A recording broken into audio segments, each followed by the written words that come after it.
Ja, jeg vil så lige snakke om fosforkredsløbet. Og her der tager vi bare udgangspunkt i en almindelig græsningsfødekæde, hvor vi har en primærproducent som første led. Og det bliver bare en plante, helt almindelig plante, der bruger fosfor til at lave DNA, RNA, ATP, coenzym A, FAD og NAD. Og den måde, at det ligesom kommer videre på, det er så, at den bliver spist af en sekundær producent, som for eksempel kan være en kanin. Så fosforet bliver ført over i næste del af fødekæden i form af fosfat, som PO4 minus 3. Og fosfor bliver her brugt til at lave og opbygge skeletter i form af calciumfosfat.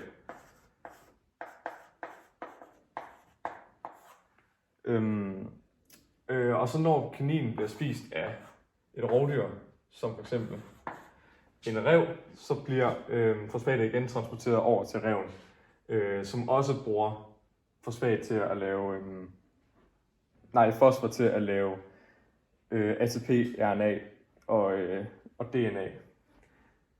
Når ræven dør og bliver lavet om til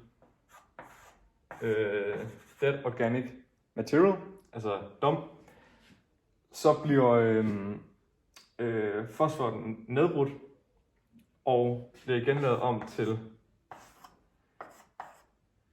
fosfat, som bliver optaget af planterne. Og så er kredsløbet afsluttet. Tak for det. Yes. Jeg havde så om kvælstofkredsløbet, som første, der er virkelig meget kvælstof i atmosfæren. Cirka 80% af atmosfæren består af kvælstof, så vi indånder det hele tiden. Men det er en kvælstof, der er lidt svært for planter at nedbryde. Det er nemlig en trippelbinding kvælstof. Og kvælstof, de bruges som næring på planter, og til mennesker og sådan noget dyr, også planter, bliver det brugt til DNA, RNA og aminosyre, så det er grundstenene for virkelig mange ting. Og vi får det meste af vores kvælstof, det får vi både fra, når det regner, kommer det ned i f.eks. havet, som jeg tegner her.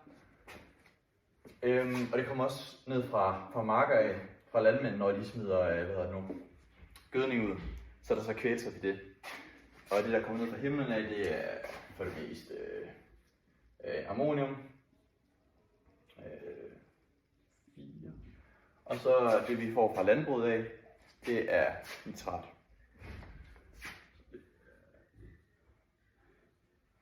Og det kan planterne så bruge til at vokse. Og det bruger jeg så ned til primærproducenterne, som blandt andet er planter,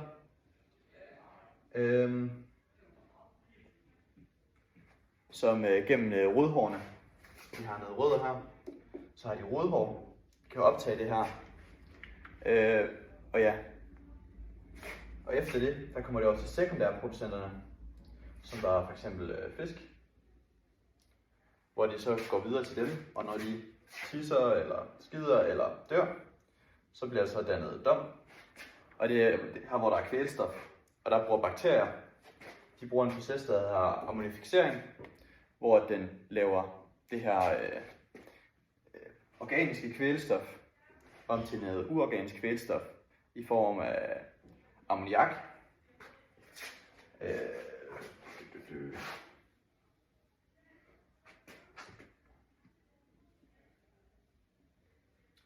Ammoniak, som der reagerer med vandet og bliver lavet om til ammonium.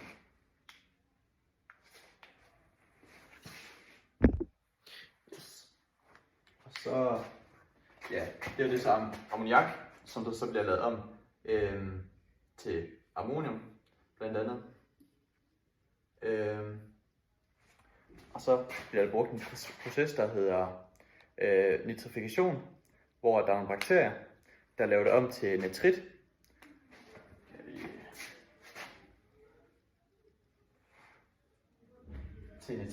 Og det er noget, der hedder kemosyntese. Der er kemisk oxidation, der bliver lavet. Så i stedet for, at den bruger solens energi, de her bakterier ligesom får energi derfra, så får de energi fra at lave den her proces. Så det får de energi ud af. Ja. Og så er der nogle andre bakterier, der laver det her nitrit. Laver de om til nitrat.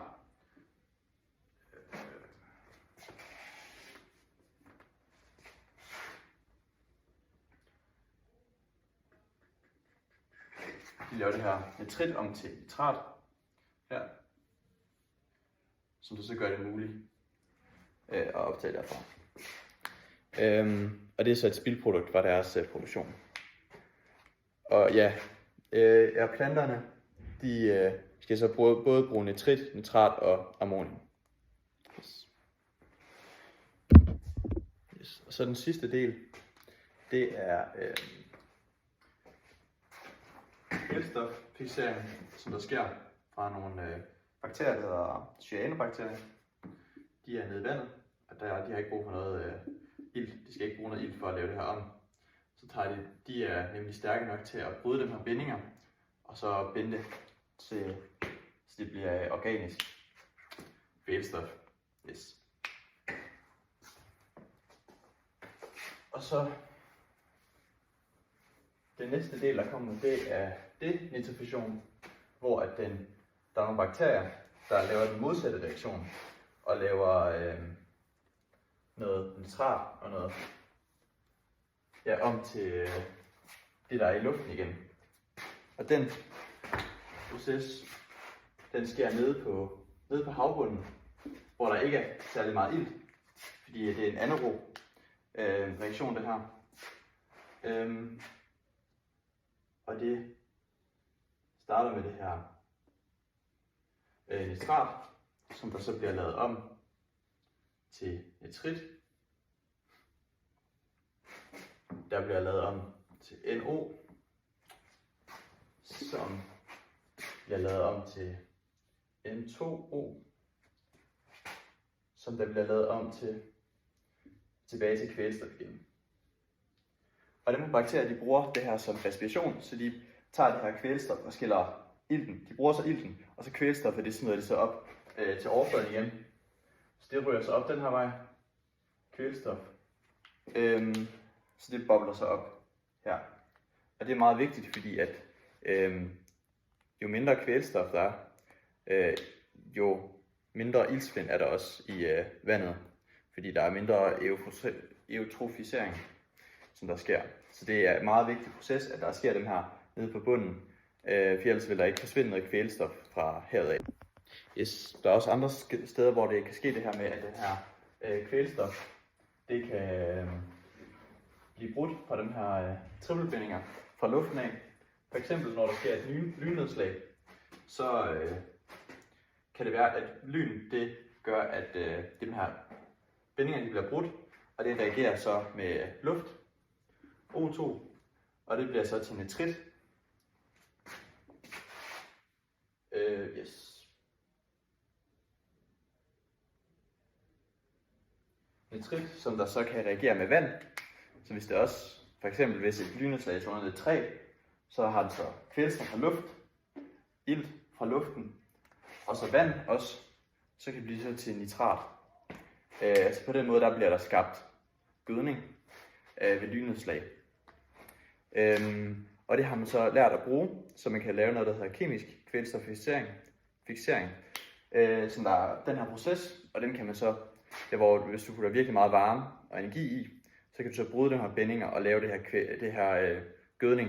Så det er simpelthen laver gødning kemisk. Ja.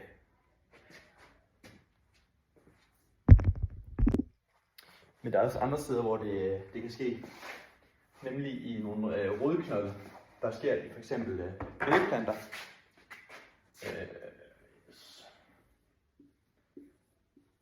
Så nede i rødderne, så er der sådan her knolde, så var det bakterier, hvor de så tager nitrogen fra luften, med den her trippelbindinger, putter ind i, og så får brudt dem, og så bruger brint fra luften af, plus det her, til at lave ammoniak.